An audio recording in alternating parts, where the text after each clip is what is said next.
오늘 우리에게 주시는 하나님 말씀 함께 봅니다. 신약성경 마태복음 5장 9절 말씀.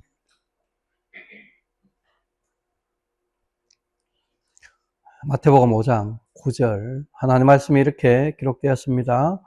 화평하게 하는 자는 복이 있나니 그들이 하나님의 아들이라 일컬음을 받을 것이며. 아멘.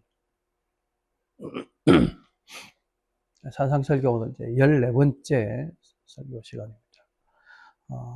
산상설교 복 있는 사람, 하나님의 복을 받은 사람. 다르게 말하면 이제 천국 백성이죠. 그 천국 백성이 어떤 사람인가를 우리가 지금 살펴보고 있는데, 이제 그 중에서 이제 7번째로 언급되고 있는 복 있는 사람. 그걸 살펴보려고 합니다. 예수님은 그 사람을 화평하게 하는 자라고 그렇게 증거하고 있는데, 이 말은 예수님에서 구원받아서 천국 백성 된 저와 여러분들이 바로 화평하게 하는 자다라는 그런 의미이고 그런 선언이다.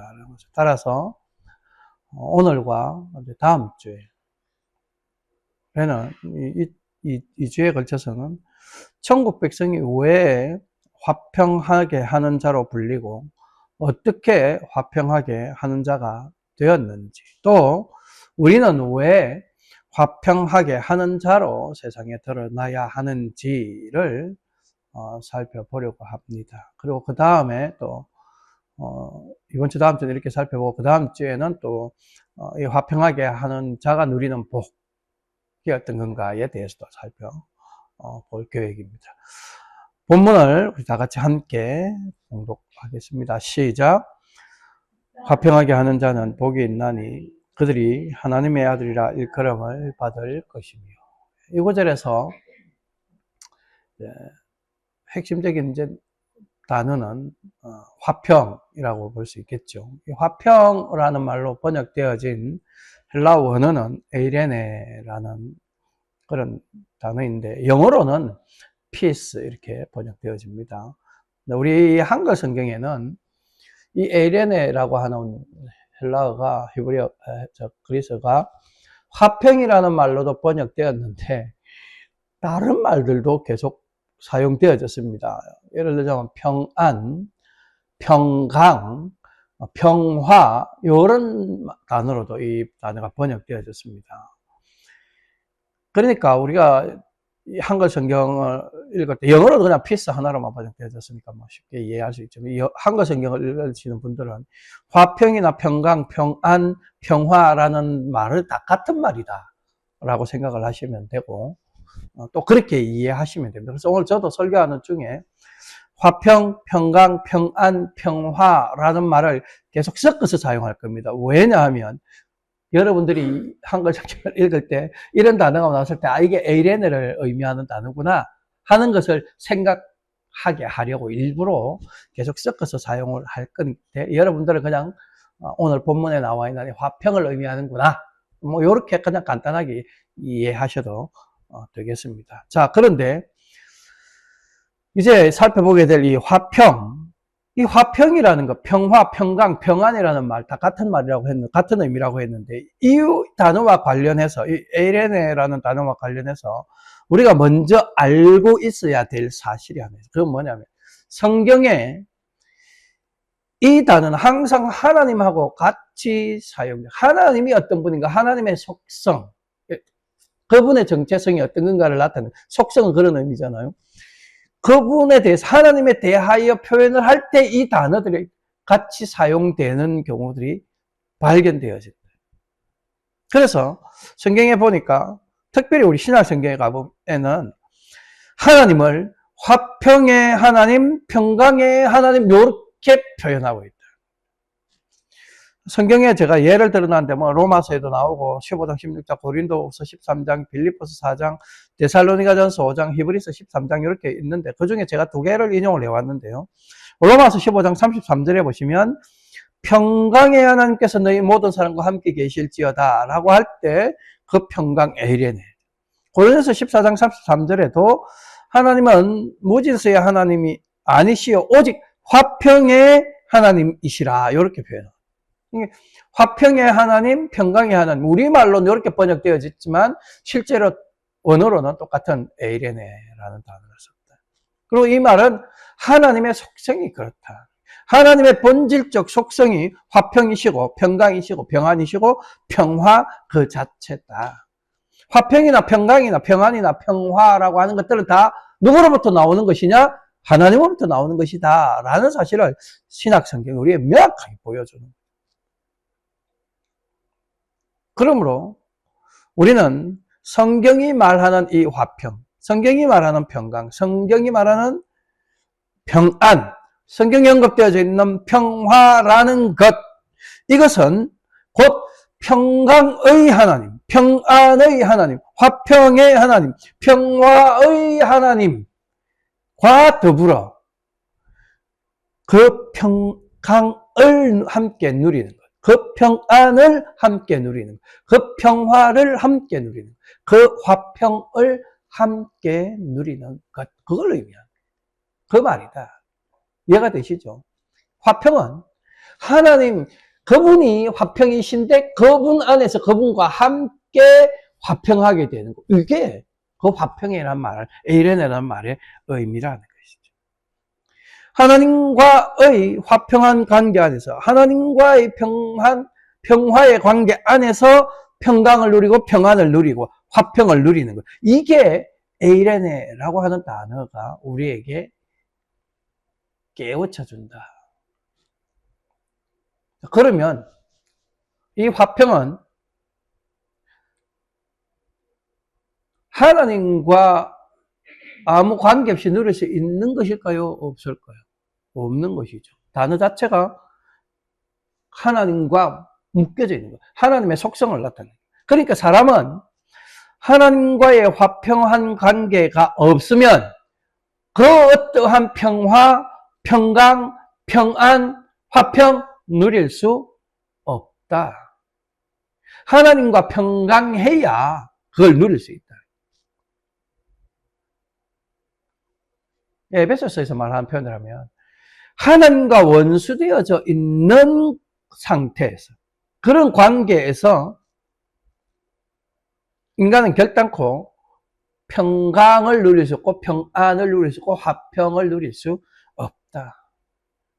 세상 끝날에 하나님의 진노의 심판을 받아야 할 그 상태에 있는 사람, 그 사람들이 화평을 말하고 평강을 말하고 평화를 말하는 것, 그것 자체가 아무런 의미가 없다. 이건 하나님과 관계에서 누릴 수 있는 것이기 때문에 헛된 말이다. 이해가 되시죠? 무슨 말을 하고자 하는지. 세상에서 말하는 화평, 평화라는 거 아무 쓸데없는 말이다. 아무런 의미가 없다. 이 말이에요. 여러분, 이것이 지금 이렇게 정의하는 것, 지금 화평의 에이레네를 정의하는 거잖아요. 그 의미를 정의하는, 이 의미가 분명하다, 확실하다라는 것, 그것이 오늘 이 시대에 우리의 현실에서 수많은 증거들로 보여지고 있다. 여러분들 지금 지금도 오늘도 뉴스에서 보고 있는 거, 어제도 봤고 내일도 볼 거예요. 이 세상에서 평화를 말하고 화평을 굉장히 말하지만 지금 이 땅에는 참된 화평이 있습니까? 참된 평화가 있어요? 세상이 말하는 그 평화는 참된 평화도 아니고 거짓된 평화에 지나지 않는다라는 것을 지금 우리 오늘 이 시점에도 세상에서 들려온 뉴스를 통해서 확인하고 있다. 왜? 세상이 말하는 평화는 항구적이라는 말은 영원하다는 거죠. 완전하다. 완전하지 않다라는 걸 우리가 지금도 보고 있는 게, 지금도 계속 다투고 있죠, 세상은. 평화롭다고 말하는데 실제로 평화롭지 않아. 우리 미국은 평화로운 것처럼 보이지만 실제로 미국 안에서 평화롭지 않잖아요. 여기저기서 수많은 그 평화가, 화평이 깨어지는 일들이 계속 일어나고 있잖아요. 분열과 다툼이 끊임없이 일어나고 있잖아요. 세상에서 말하는 평화, 이건 영원한 것이거나 완전한 것이 아니기 때문에 잠시 뭐 화평하게 보이는 것, 잠시 평화롭게 보이지만 얼마 지나지 않으면 깨지는 거죠. 그게 불완전하기 때문에 그렇다. 우리 인류의 역사가 그런 불완전한 평화, 그 불완전한 화평으로 점철되어져 있는 거예요. 그래서 인류의 역사가 항상 다툼과 분쟁과 전쟁 이런 걸로 가득 차 있잖아요. 지금도 이 지구상 어느 곳에 전쟁하고 있잖아요. 온 나라들이 다 거기에 엮여 있잖아요. 세상은 이렇게 가짜 평화, 가짜 화평으로 가득 차 있고 그런 것들로 이 세상 속에 살아가고 있는 사람들을 속이고 있는 거예요. 잠시 평화로운 것처럼 보이는 이것으로 평화롭다, 평화가 우리 가운데 있다, 화평이 있다 이런 식으로 속이고 있다. 그러면 왜 이 세상에 완전한 화평, 온전한 평화 이런 건 없냐? 없을까요? 그 답은 너무 분명하고 쉬운 거예요. 아까 말했잖아요. 세상에 참된 화평과 평화의 근원이신 그 하나님과의 관계는 무시한 채 오직 인간들 사이에서만 평화를 말하거나 추구하죠. 오늘 이 세상이 말하는 화평, 평화, 하나님하고 아무 관계없이 우리끼리만, 인간들끼리만 말한다는 거죠. 추구한다는 거죠. 여러분, 창세기로 돌아가서 생각을 해보면 원래 우리 인간은 하나님과 화평을 누리는 그런 하나님의 자녀로 창조되었잖아요. 그 모습이 창세기 1장 2장에 나오는 모습이잖아요. 창세기 1장 2장에 태초의 그 에덴 동산, 정확하게 1장은 창조에 관한 이야기를 하고 있고 2장은 그 만들어진 그 세계 안에서의 화평한 그 평강, 평안을 보여줘요. 에덴 동산은 그걸 보여주고 있어요. 그 온전한 평안과 화평으로 충만한 곳, 그곳이 에덴 동산이에요. 그래서 하나님이 창조하신 그 세계를 보고 하나님이 뭐라고 말합니까? 아까 기도할 때도 말했는데 보시기에 좋았다. 선했다. 사람과 많은 짐승들과 나무들과 꽃들이 완전한 평화의 상태, 완전한 화평의 상태에 있었던 것. 그게 에덴 동산의 태초의 모습이죠. 그때 사람은 하나님과 화평한 상태였죠. 평강의 상태였고 평안의 상태였죠. 모든 피조물들이 다 하나님과 화평한 상태였죠. 그게 본질적인 모습이죠. 그런데 여러분 그 화평이 깨어진 건 무엇 때문입니까? 그 하나님과의 화평했던 관계, 그 모든 피조물들이 서로 화평했던 관계, 그게 깨어진 것이 바로 범죄 아닙니까? 죄. 죄가 화평을 깨어버린 거예요. 죄가 평안을 깨어버리니까. 그래서 나타나게 된 게 긴장이고 대립이고 반목인 거죠. 그래서 인간이 하나님과 대립하고 반목하는 원수의 관계로 전락되어 버립니다. 바뀌어버려요. 그 결과가 뭡니까? 모든 인간이 서로 간의 원수의 관계로 떨어지게 돼요. 심지어 인간은 다른 피조물들하고도 원수예요. 서로 이제 죽이고 죽어야 하는 그런 관계가 되어버려요. 그게 하나님과의 화평한 관계가 깨어짐으로써 나타나게 된 결과. 그걸 지금까지 유지하고 있잖아요. 유지되고 있는 거예요. 여러분, 에덴 동산에서 죄의 범죄한 직후에 아담과 하와가 서로를 어떻게 대하는가를 보면 정확하게 알 수 있습니다. 죄에 대한 책임을 서로 상대방이 떠넘기죠. 서로를 원망하고 그 범죄의 책임을 서로의 탓으로 돌립니다. 아담은 아내 하와에게 저 여자 때문이다 라고 말하고 하와는 뱀 때문이다 그렇게 말하고 그리고 두 사람이 합심하여 결국 그걸 누가 우리에게 만들어서 주셨습니까? 하나님이 그랬지요. 하나님에게 저 범죄의 책임을 다른 존재에게 전가하네. 그렇게 되니까 야, 네가 책임지고 네가 벌받아 이러니까 왜 내가 이런 식으로 되면 이제 감정적 대립, 그래서 불화가 쌓인, 그게 대립의 관계로, 그게 분쟁이, 그게 다툼의 이유가 돼요. 바로 이것이 하나님과 원수되어 있는 인간들이 오늘까지 그게 이어지고 있어요. 그래서 인간들이 지금도 하나님을 대적하고 거역하고 반목하고 원수처럼 여겨요. 가장 가꿔야 할 부부 관계가 깨어져서 원수와 같은 그런 관계로 변해버렸다.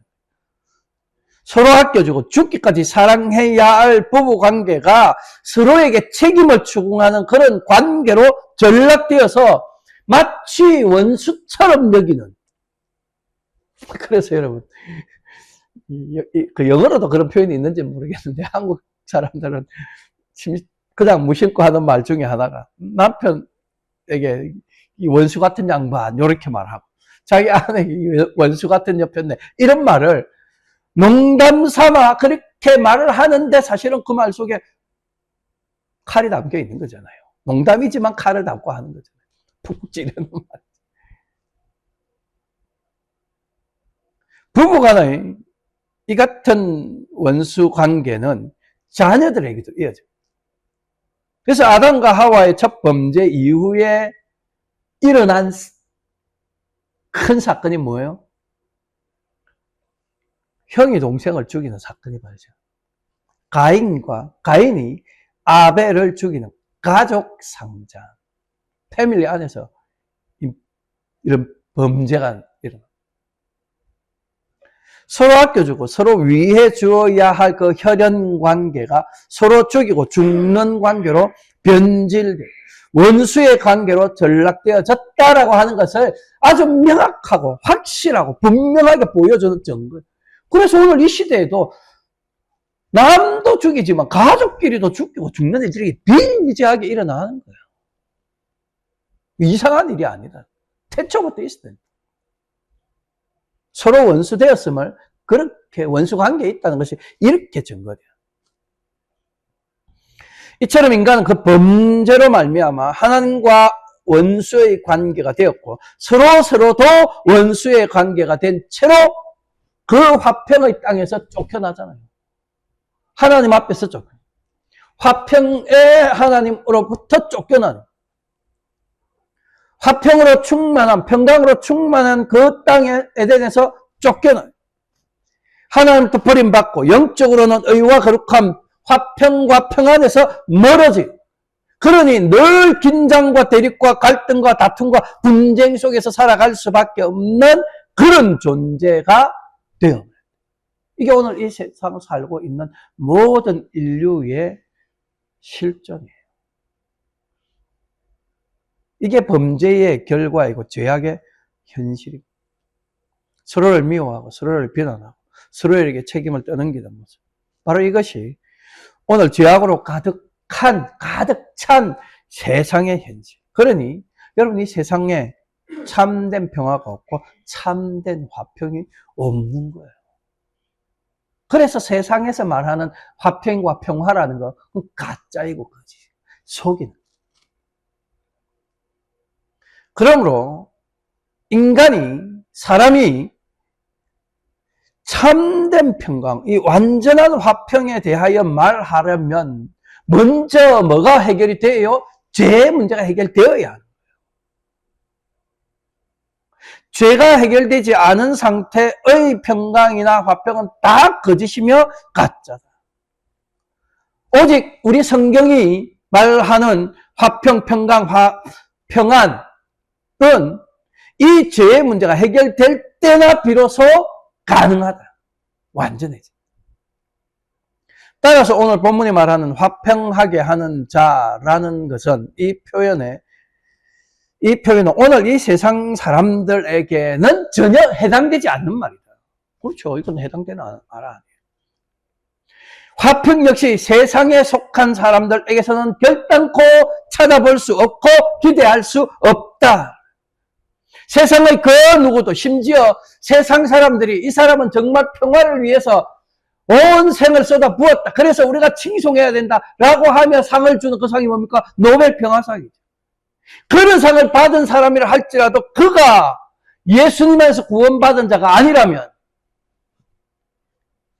그는 성경이 말하는, 예수님이 말하는 화평하게 하는 자가 아닙니다. 결단코 그럴 수 없습니다.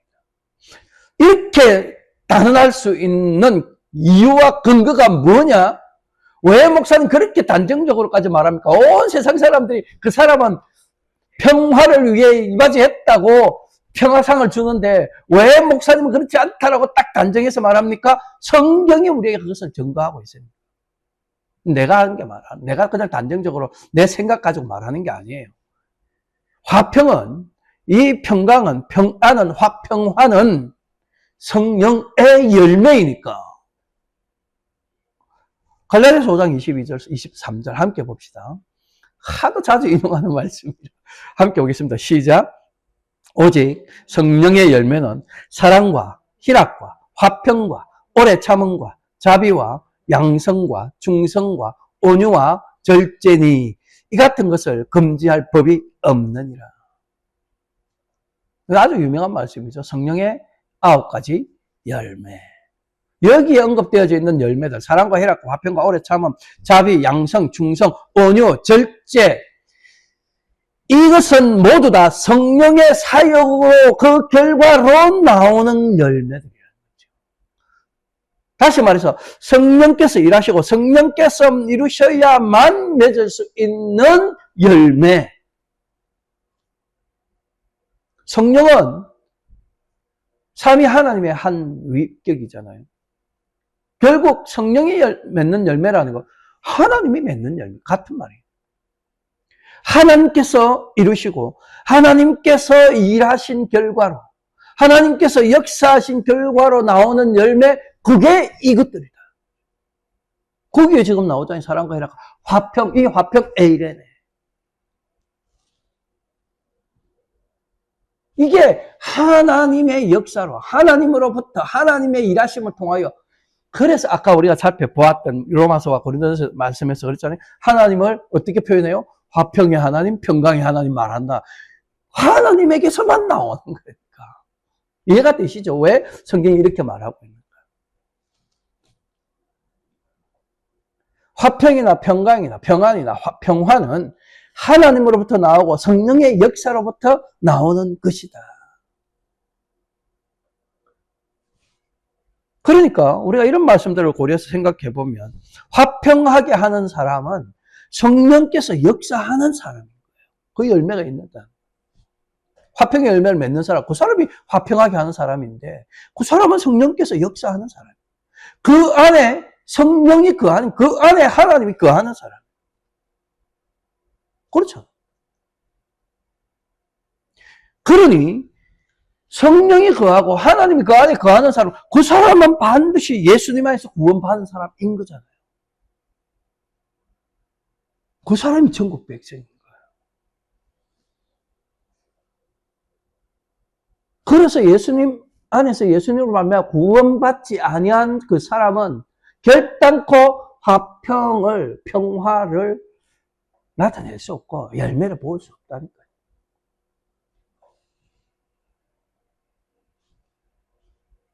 그래서 또 이런 말씀들을 통해서 우리가 깨닫게 됩니다. 그래서 이것이 오늘 바로 저와 여러분들의 영적 정체성이다. 우리의 참모습, 우리의 참 현실, 뭐라고요? 화평하게 하는 자.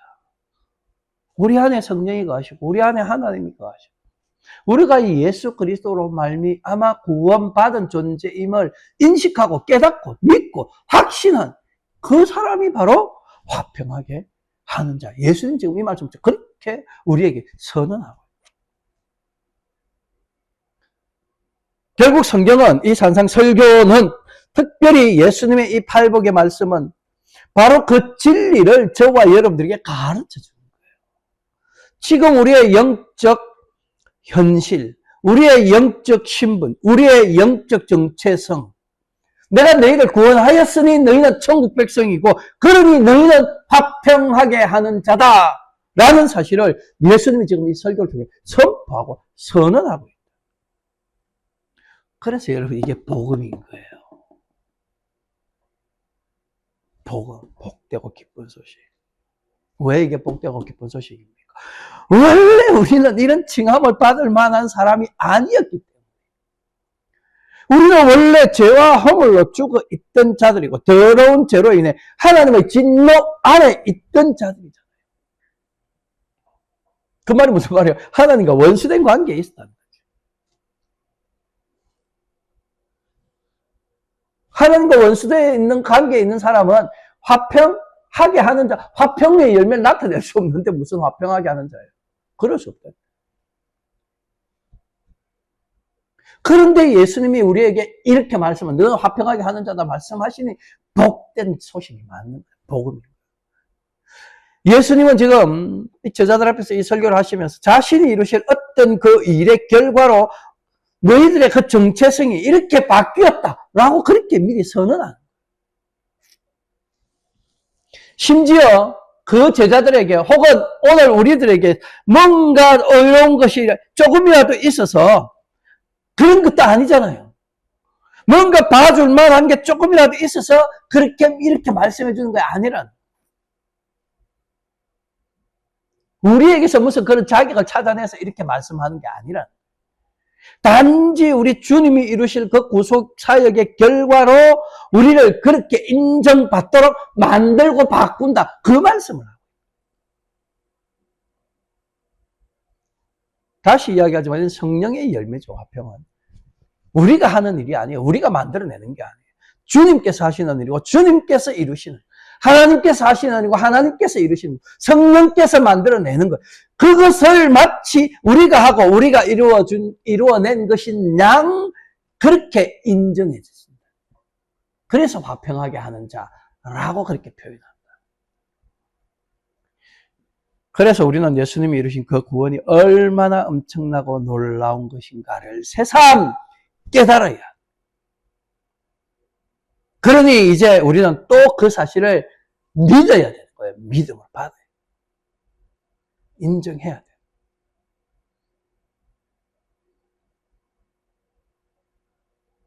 이것이 예수님이 저와 여러분들에게 베푸신 구원의 언덕입니다. 예수님이 이 땅에 오셔서 이루신 언덕. 우리가 그런 존재가 바뀌어졌다. 그럴 수 없는데, 자격도 없는데, 아무 건덕지도 없는데 그렇게 봐주시고 불러주시고.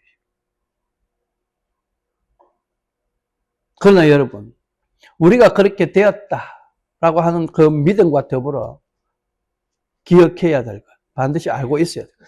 세상은 여전히 하나님의 저주 아래 놓여 있다라는 사실. 이걸 우리가 알고 기억해야 돼요. 성경은 세상의 모든 경건치 않음과 불의에 대하여 하나님의 진노가 나타나고 있다라고 그렇게 항상 경고합니다. 로마서 1장 18절 말씀이요. 함께 보시겠습니다. 시작. 하나님의 진노가 불의로 진리를 막는 사람들의 모든 경건하지 않음과 불의에 대하여 하늘로부터 나타나나니. 지금도 여러분 아까도 말했지만 이 세상은 죄악으로 충만해요. 모든 사람이 그 죄 속에서 허우적거리며 살고 있습니다. 그런 죄악의 구렁텅이에 빠진 세상에 참된 평화가 없지요. 참된 화평이 없어요. 그럼에도 불구하고 세상은 계속해서 가짜 화평, 거짓 평강을 말한다. 그렇게 사람들을 속입니다. 그 말은 그렇게 함으로써 자신들이 죄인이며 하나님의 진노 아래 있다. 하나님의 그 진노를 받지 않고 있다라고 사람들을 속여요. 그런 세상이 그렇다는 것을 하나님은 구약 시대의 이스라엘의 모습을 통해서 보여줍니다. 또 미리 이런 것도, 이런 세상엔 요런 모습으로 계속 그럴 거야. 너희들을 속일 거야. 예레미야 6장 14절 15절 보세요. 그들이 내 백성의 상처를 가볍게 여기면서 말하기를 평강하다 평강하다 하나 평강이 없도다. 그들이 가정한 일을 행할 때 부끄러워하였느냐? 아니라 조금도 부끄러워하지 아니할 뿐 아니라 얼굴도 붉어지지 아니한. 그러므로 그들이 엎드러지는 자와 함께 엎드러질 것이라. 내가 그들을 벌하리니 그때에 그들이 거꾸러지리라. 여호와의 말씀입니다. 오늘 이 세상의 모습이 이렇게 여전히 세상을 속이고 사람들을 속일 것이다 하는 것, 그 구약시대의 이스라엘 모습을 통해서 이렇게 예표적으로 보여줘요. 여기서 그들이라는 것, 14절에 있는 구약시대의 제사장들과 선지자들, 하나님의 계명을 가르치고 율법을 가르치고 율법을 지키도록 이끌고 하나님의 뜻, 하나님의 말씀을 백성들에게 전하여 가르치는 그런 자들이 그들인데, 이들이 하는 행위가 뭐라고 말합니까? 평강하다, 평강하다. 예레미야 선지자는 지금 이 사람들이 다 거짓말하고 있다. 그들이 다 거짓 선지자이고 거짓 제사장들이다라는 사실을 선포하고 있는 거죠. 고발하는 거죠. 그런데 보세요. 이 예레미야 시대에 실제로 이스라엘 평강이 있었어요? 없습니다. 이 예레미야 선지자가 활동하던 그 시대, 나라가 곧 멸망할 단계, 그 상황이었다니까요.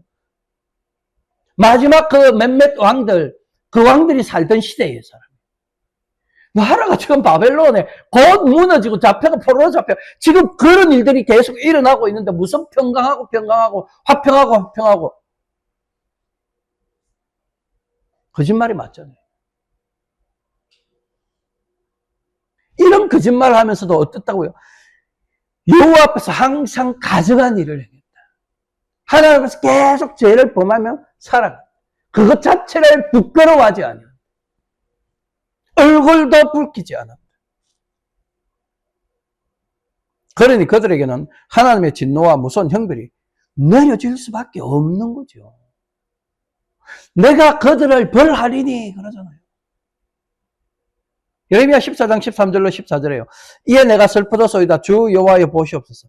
선지자들이 그들에게 이르기를 너희가 칼을 보지 아니하겠고 기근은 너희에게 이르지 아니할 것이라. 내가 이곳에서 너희에게 확실한 평강을 주리라 하나이다. 여호와께서 내게 이르시되. 13절은 거짓 선지자들, 거짓 제사장들이 하는 말. 그렇게 말하는 그들을 보고 여호와 하나님께서 예레미야에게 여호와께서 내게 이르시되 선지자들이 내 이름으로 거짓 예언을 하도다. 나는 그들을 보내지 아니하였고 그들에게 명령하거나 이르지 아니하였거늘 그들이 거짓 계시와 점술과 헛된 것과 자기 마음의 거짓으로 너희에게 예언하는도다.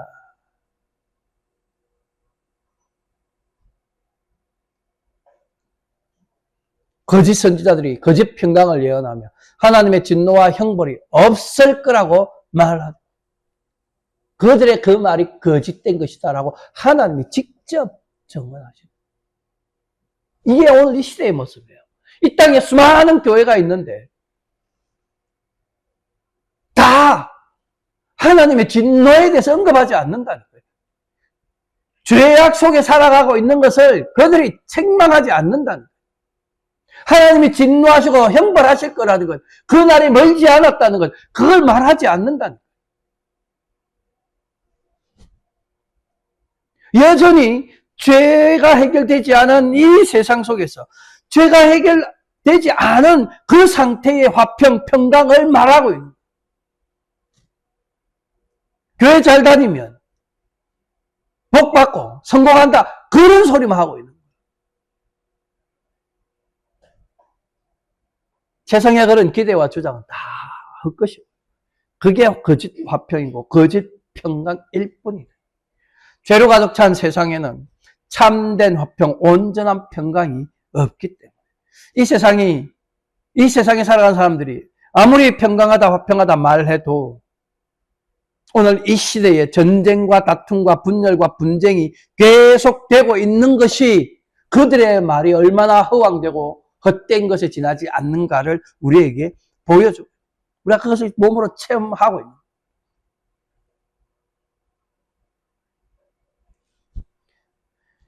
그런데 우리 하나님은 그렇게 거짓 화평, 가짜 평안, 불완전한 평화만 경험할 수밖에 없는 그런 죄인들 중에서 하나님의 택하심 받은 자들이 언젠가는 참되고 완전하고 영원한 화평을 누리게 하실 것을 약속해. 그 약속을 에스겔 선지자가 이렇게 예언합니다. 에스겔 34장 23절로 26절. 내가 한 목자를 그들 위에 세워 먹이게 하리니 그는 내 종 다윗이라. 그가 그들을 먹이고 그들의 목자가 될지라. 나 여호와는 그들의 하나님이 되고 내 종 다윗은 그들 중에 왕이 되리라. 나 여호와의 말이니라. 내가 또 그들과 화평의 언약을 맺고 악한 짐승을 그 땅에서 그치게 하리니 그들이 비인들에서 평안히 거하며 숲풀 가운데서 잘지라. 내가 그들에게 복을 내리고 내 산 사방에 복을 내리며 때를 따라 소낙비를 내리되 복된 소낙비를 내리리라.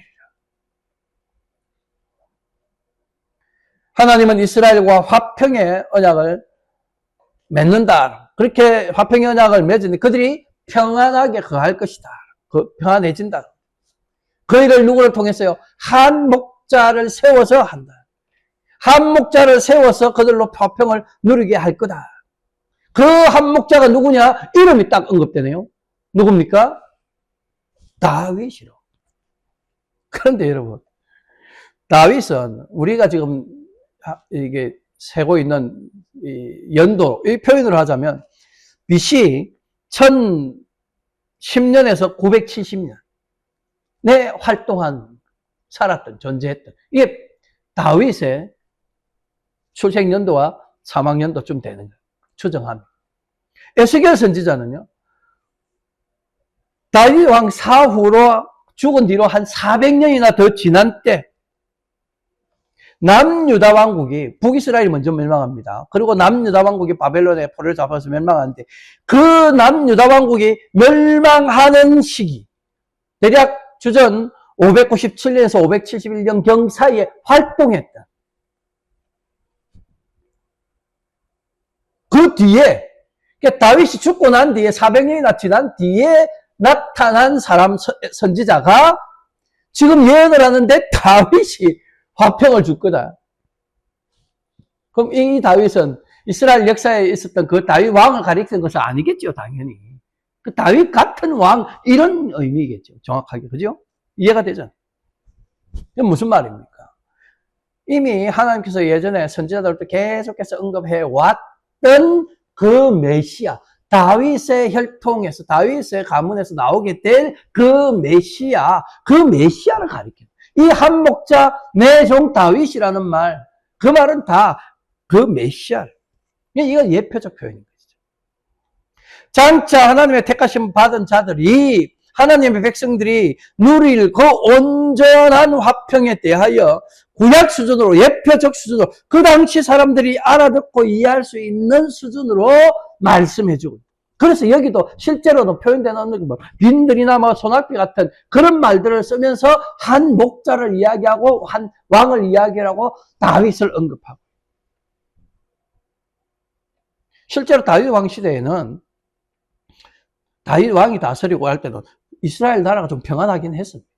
다윗이 왕으로 등극한 이후에는 주변의 모든 나라를 다 복속시켰으니까. 그 예표적 평안이었죠. 그게 예표적 평안이다라고 하는 것. 에스겔서 37장 26절, 28절에도 또 이렇게 말씀합니다. 내가 그들과 화평의 언약을 세워서 영원한 언약이 되게 하고 또 그들을 견고하고 번성하게 하며 내 성소를 그 가운데 세워서 영원히 이르게 하리니 내 처소가 그들 가운데 있을 것이며 나는 그들의 하나님이 되고 그들은 내 백성이 되리라. 내 성소가 영원토록 그들 가운데 있으리니 내가 이스라엘을 거룩하게 하는 여호와인 줄을 열국이 알리라 하라. 여기도 다시 화평의 언약이 나오죠. 하나님이 세우시는 그 화평의 언약, 하나님이 택하신 자기 백성과 세우는 그 화평의 언약이 영원할 것이다. 그 영원할 화평의 언약의 내용은 하나님의 처소와 성소가 그들 가운데 있어서 그들이, 그 백성들이 하나님과 함께 있을 것이다. 이게 언약의 내용이에요. 약속의 내용. 화평을 위한 그 언약의 내용. 이와 비슷한 예언이 이사야 선지자도 합니다. 이사야 66장 12절요. 여호와께서 이와 같이 말씀하시되 보라 내가 그에게 평강을 강같이 그에게 그 나라의 영광을 넘치는 시내같이 주리니 너희가 그 성읍의 젖을 빨 것이며 너희가 옆에 안기며 그 무릎에서 놓을 것이라. 이 마지막 내용들을 보시면 마치 어린 아기가 부모의 품 안에서 놀고 있는, 평안하게 있는 그 모습을 말합니다. 앞에 이야기, 에스겔의 예언하고 내용하고 같은. 그 시대에 지금 그들이 불완전한 평강에 있는 상태에서도 완전한 평안, 영원한 화평, 그걸 지금 하나님이 약속해 줍니다. 누구를 통했어요? 누구를 통해서 어떻게 그 백성들에게 그 완전하고 온전한 화평, 평화가 주어지느냐? 그걸 이사야 선지자가 이렇게 예언하죠. 이사야 9장 6절로 7절 함께 보겠습니다. 시작.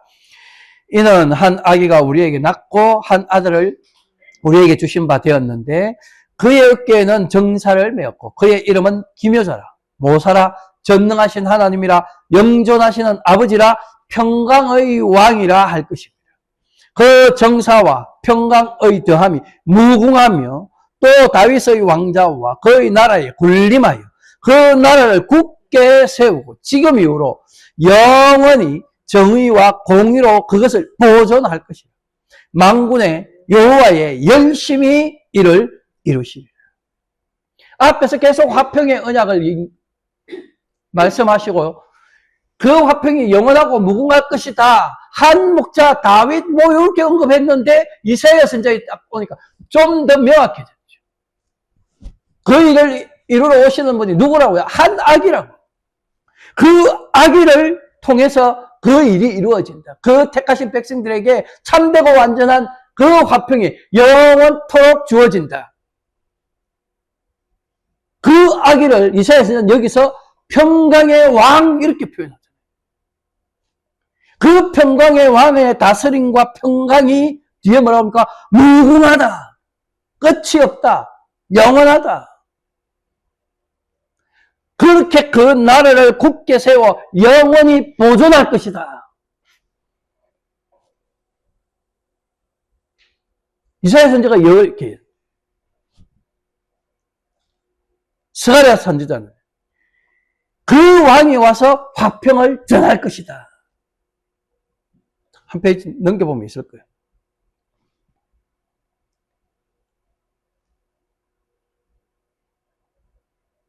그가 이방 사람에게 화평을 전할 것이요. 그의 통치는 바다에서 바다까지 이르고 유브라데 강에서 땅 끝까지 이르고 온 하나님의 백성들이 사는 모든 곳에 그 화평이 전해진다.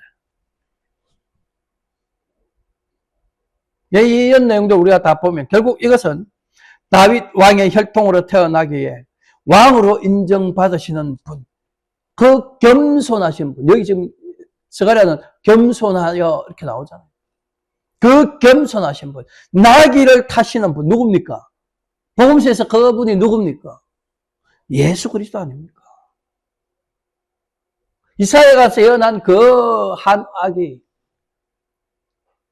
예레미야가 예언한 그 한 목자, 지금 스가랴 선지자가 예언하고 있는 이 나귀를 타시는 겸손한 분, 그분이 바로 이 복음서가 증거하고 있는 예수 그리스도예요. 그래서 예수님이 성인으로 확 나타나지 않는 거예요. 아기의 몸으로 출생하잖아요.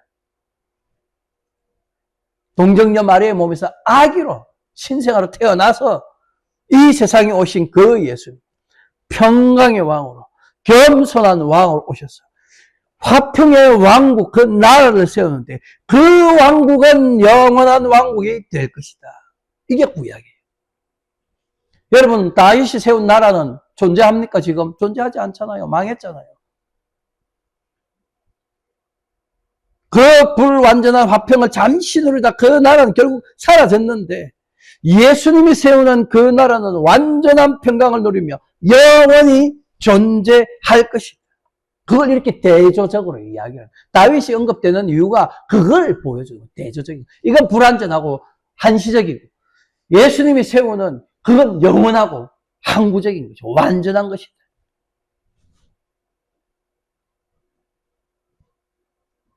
그 대조됨이요, 나라를 세우는 것으로도 드러납니다. 다윗은 힘으로, 무력으로, 전쟁으로, 그러나 평강의 왕으로 오신, 화평의 왕으로 오신 예수님은 그 나라를 어떻게 세웁니까? 이적을 일으켜 온 세상을 깜짝 놀라게 만들어서 많은 사람을 불러 모아 그렇게 나라를 세워서요.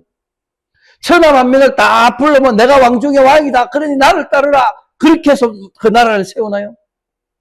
하늘의 천군 천사들, 그들을 동원하여 온 세상 나라들과 싸우고 모든 고난들을 무찌르고 그렇게 세상을 다 뒤집어 엎으면서 그 화평의 나라를 세웠나요? 그 화평의 게 아니잖아요.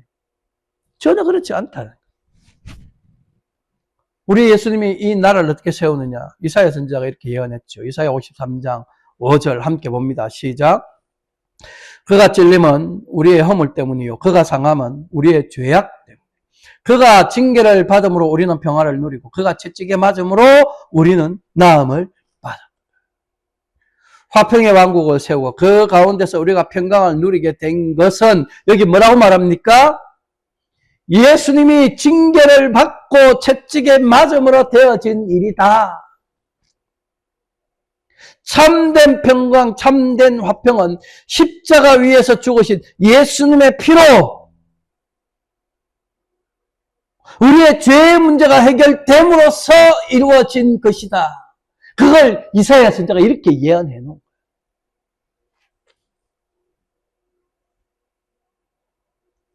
그러므로 거짓 평화와 가짜 평안으로 가득한 이 세상에서 참된 화평을 이루시는 분이 누구예요?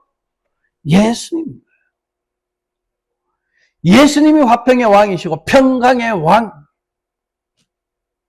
하나님이 평강의 하나님, 화평의 하나님이시듯 예수님도 평강의 예수님, 화평의 예수님인 것이죠. 오늘 저와 여러분들이 예수님에 대하여 알고 믿어야 할 것, 바로 이것이에요. 예수님이 그런 분이시에요. 예수님은 단지 우리에게 구원을 주시고 복을 주시는 그런 분으로만 알면 이건 예수님에 대하여 수박 끄달기식으로 아는 것에 지나지 않습니다. 그런 믿음을 가진 사람들이 예수 믿으면 복 받기 때문에 모든 일이 내 뜻대로 잘 풀리고 그걸 화평으로 생각, 내 생각, 내 주장대로 잘 해결될 게 있으니까 그렇게 다툼도 없고 분쟁도 없고 싸움도 없다. 그걸 화평으로 생각하고 평화라고 생각, 그걸 평강이라고 생각. 모든 일이 형통하고 모든 일이 화평할 것이다. 그렇게 기대하는 것. 이게 헛된 믿음이고 잘못된 믿음이죠. 예수님에 대한 착각이고 오해인 거예요. 예수님을 이렇게 알고 믿기 때문에 지금 오늘 이 세상에 교인들의 삶에 문제가 많은 거예요. 진짜 예수 믿는 사람인지, 진짜 저 사람이 성도인지 우리가 볼 때마다 의심스럽잖아요. 하나님을, 예수님을 수박 긋핥기식으로 알고 있기 때문에.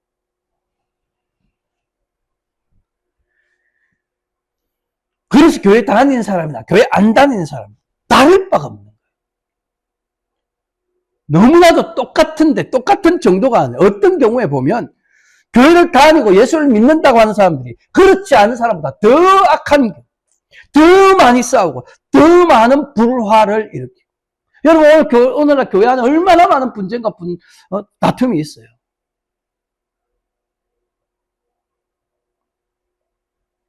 그런 사람들이 있는 곳에는 결단코 화평이나 평강이 있을 수 없다. 그 예수님은 잘 알아야 돼요. 바르게 배워야 돼요. 예수님은 평강의 하나님이시고 화평의 하나님. 예수님은 자신을 십자가 제물로 드려 우리와 하나님 사이의 관계를 화목하게 바꾸셨어요. 원수 관계에 있던 그 관계를 그걸 깨부셨다. 우리 안에 있는 모든 죄의 문제를 십자가에서 흘리신 피로 해결하셨어요. 서로 대적하며 원수처럼 지내던 자들을 화목하게 만드시고 화평하게 하는 자로 바꾸셨어요. 그리고 예수님은 자기의 영을 그들 안에 거하게 하심으로 그들이 예수님으로 말미암아 화평하게 하는 자로 변화되었음을 깨달아 알고 믿게 하시는 거예요. 그 일이 지금 이 모습 아닙니까? 이 말씀들을, 이 강론을 통하여 우리로 하여금 깨우치게 하고 있죠. 성령께서 하고 계시는 거예요. 그래서 예수 그리스도의 이름으로 모이는 자들, 예수 그리스도의 은혜로 모이는 자들은 자신이 예수님으로 인해 하나님과 화목하게 된 자요 천국 백성이 되었음을 알고 또 하나님의 그 약속과 언약이 자신에게 어떻게 성취되었는지를 알아서 하나님과 예수 그리스도의 이름에 영광을 돌리며 경배와 찬양을 하게 되는 이게 예배의 모습 아닙니까? 그래서 이렇게 예배로 모여 삼위 하나님의 그 일하심을 노래하며 감사하게 그리고 더욱 화목하게 된 자로서 더 화평하게 하는 자로서 세상에 드러나기를 보여지기를 소원하게 되는 그게 오늘 저와 여러분들의 모습입니다. 사랑하는 성도 여러분, 이 한 주간 우리를 하나님과 화목하게 하시고 우리를 화평하게 하는 자로 바꾸신 그 예수님을 찬양하시기 바랍니다. 또 화평하게 하는 자로 오신 그 예수님의 이름을 높이며 그 예수님을 세상에 증거하시기를 바랍니다. 예수님이 만드신 그 영원한 화평과 평강의 나라를 또한 세상에 증거하시기를 바랍니다. 이게 정인의 삶이죠. 그런 여러분들의 정인된 삶으로 하나님의 영광이 온 세상 중에 드러나게 되기를 우리 주님의 이름으로 간절히 축원합니다. 나머지는 다음 주에 또 살펴보겠습니다. 기도하겠습니다. 영광과 존귀와 우리의 찬양을 받으시기 합당하신 하나님 아버지, 죄와 허물로 죽었으며 하나님과 원수 되었던 우리를 예수 그리스도의 피로 다시 살리시고 하나님과 다시 화목하게 하심으로 이제는 하나님 나라 백성 되어 살게 하시니 감사드립니다. 또한 오늘 말씀을 통해 증거된 대로 예수님이 이 땅에 화평하게 하는 자로 오셔서 참된 화평, 참된 평강의 나라를 만드시고 우리를 그 나라 백성 되게 하시어 예수님 안에서 참되고 영원한 화평과 평강을 누리는 자로 바꾸셨음을 깨달아 화평의 하나님, 평강의 하나님이신 예수님을 바르게 알고 바르게 믿게 하심도 감사드립니다. 오늘 학교는 우리 평생에 예수님으로 말미암는 그 평강을 풍성히 누리며 살게 하시되 평강의 왕으로 오신 예수님의 이름을 세상에 증거하는 삶을 살게 하옵소서. 또 예수님의 십자가 죽으심과 부활로 이루어진 구원의 복이 어떤 것인지를 온 세상에 널리 증거하게 하시고 오직 예수 그리스도의 이름이 높임받게 하시고 이로써 모든 영광이 하나님 아버지께만 돌려지게 하옵소서. 이런 우리들의 참된 믿음의 삶을 통해 예수 그리스도의 구속의 은혜와 복음이 널리 증거되게 하시어 믿음으로 구원 얻는 자들이 더 많아지는 큰 역사가 일어나게 하실 때 우리 고람대교 개혁장로교회가 크게 쓰임받게 하옵소서. 지금도 우리와 함께 하시고 우리를 위해 간구하실 뿐만 아니라 늘 성령으로 충만케 하사 성령의 열매를 풍성히 맺도록 인도해 주시는 우리 구주 예수 그리스도 이름으로 기도합나이다. 아멘.